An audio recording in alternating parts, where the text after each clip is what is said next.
In episode 6, everybody's in town for Los Angeles because they're coming up on Investor Day. It's the day where Waystar Royco starts pitching investors on everything new that they have coming up that will hopefully keep investors happy. And while he's not invited, Matsson just so happens to be in Los Angeles because he's refueling his private jet and he meets with Shiv. One of the things that Waystar is going to be pitching is something that Logan was working on before he died. It's called Living Plus. Essentially, it's a retirement community, but with a lot of bells and whistles that they're pitching. Matsson hates it. He has no interest in moving forward with it. And Shiv explains to him, well, we're still going to announce it because kind of look bad if we didn't. And he tries to remind Shiv that her and her brothers are nothing more than just house sitting at the moment. Of course, Kendall and Roman, they don't see it like that at all. As he's leaving, he does mention to her that things got pretty feisty on the top of the mountain, but she doesn't think anything of it. That is, until she gets to a meeting later that day with Roman, Kendall, Jerry, Tom, Hugo, a few others. And Kendall and Roman voice their quote-unquote hesitation with the deal, which no one can figure out why. They all look at it like it was a home run. I mean, they got Matsson to up his offer. That's when Roman brings up that Matsson flew off the handle on the top of the mountain. And only Shiv knows that that might not be the case. Of course, it's Matsson's word against her brothers, but either way, Shiv doesn't say anything. She just listened to her two brothers tell everybody that they do have some reservations regarding Matsson taking over the company. After all, the stock is 50% of the deal. If he tanks the company, then their evaluation isn't really all that good. Still, a lot of people in the room think that Kendall and Roman are just being a little bit reactionary, and the deal is what's best. After all, they're not selling to a nobody, they're selling to a guy with a reputation. A good one. Kendall nods and tells everybody, okay, well, we'll still go along with the deal. We just want to keep everybody up to speed. But once everybody leaves, and it's only Roman, Kendall, and Shiv in the room, Shiv confronts her brothers on the fact that they lied. She's known them long enough to know when they are telling a lie, and she knows that they just told one of this entire group. She just comes right out and says it. You guys are trying to tank the deal. It's pretty obvious. They do end up coming clean saying, yeah, we're just not sure about the deal. And they apologize to her saying that they were going to come clean with her. They just didn't get a chance to yet. That's when they reveal to her that the plan is to not only keep the company, but also to integrate Pierce into it. And they do feel bad because this looks like they were dicking over their sister, but they swear that they weren't. Everybody actually ends up hugging it out. And then they have to go their separate ways. For Shiv, that means scheduling time to grieve. She has one of her assistants put one of the meeting rooms aside, all so she can just have some time to cry about the fact that she just lost her dad. Of course, this grief period gets interrupted by Tom and Greg. And when Tom sees the state that Shiv is in, he feels really bad. He asks what's wrong, and eventually she comes out and says, yeah, I have to find time to do this.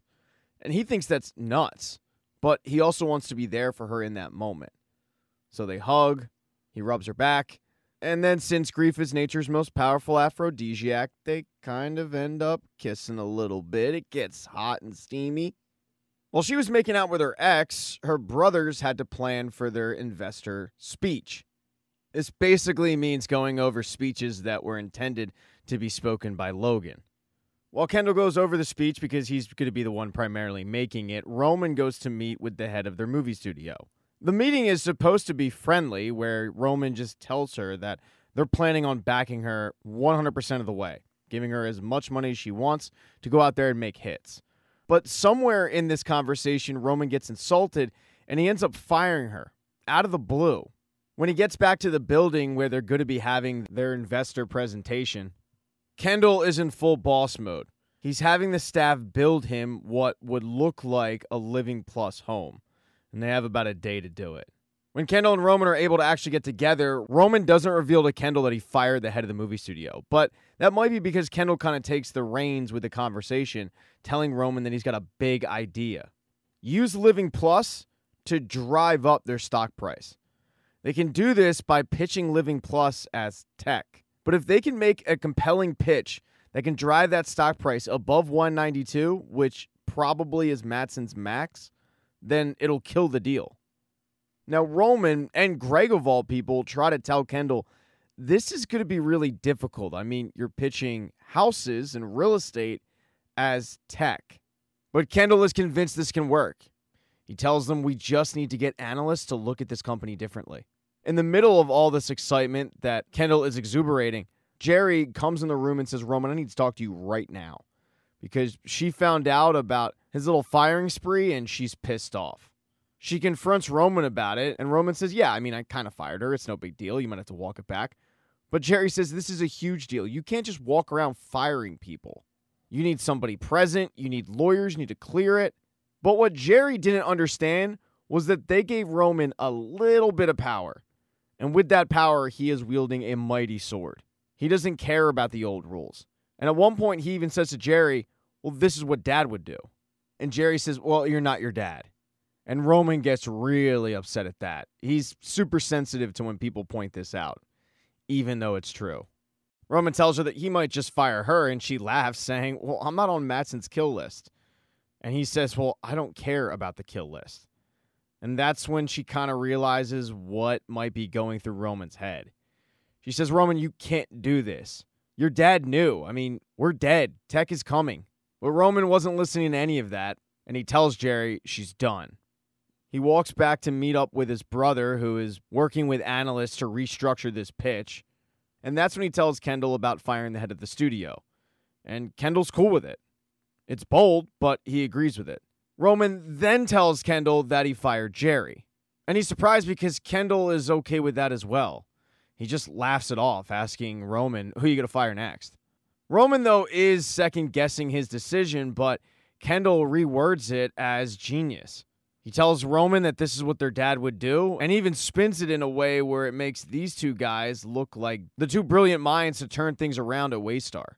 Now, while those two were deciding to restructure the company, Shiv was at a party where she ran into Tom. They did that weird thing where they start insulting each other, but there's still a lot of sexual chemistry between the two, and they end up spending the majority of the night together.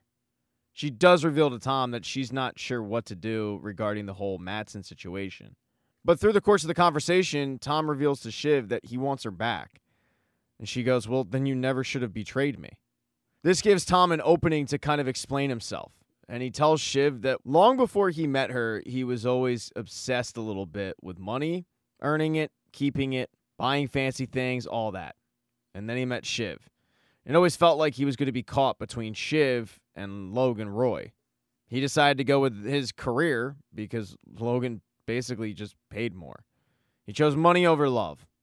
He then throws it back at her saying, you would have done the same thing. And she knows she would have, so they actually have a good laugh about it. The next day is the day of the big investor presentation. Matsson knows what Kendall's going to talk about, so he makes one last pitch, FaceTiming Shiv to say, is there any way you can stop this? And she says, no.